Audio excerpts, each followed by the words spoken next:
Well, today, the Erie County District Attorney also gave some new details in the death of a 20-year-old man in Cheektowaga last year. A suspect has now been charged with murder, accused of shooting that victim during a neighborhood parking dispute. 2 News' Andy Payton has been following this situation since it first happened. He has all those new details tonight. Andy? Yeah, Scott, that's right. You may remember these scenes from this past fall when these protests quite literally erupted as we were conducting an interview with that 20-year-old's family, and now almost half a year later, they're finally getting closer to some sense of closure. We want justice! We want justice! We want justice! Tonight, 5 months after calls for justice rang through the streets of Cheektowaga. Those calls now one step closer to an answer, with Erie County District Attorney Michael Kane announcing a grand jury has indicted 44-year-old Richard Walls for murder in the death of 20-year-old Rawnaq Hassan. We took, a great deal of care and time in making sure that we did a thorough investigation and completed it.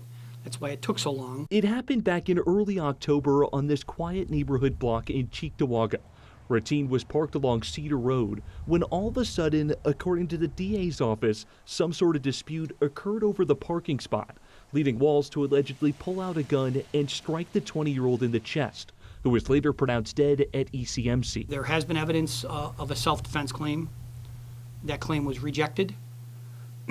There is evidence that the defendant initiated this dispute. The victim did not have any weapons. He was unarmed. The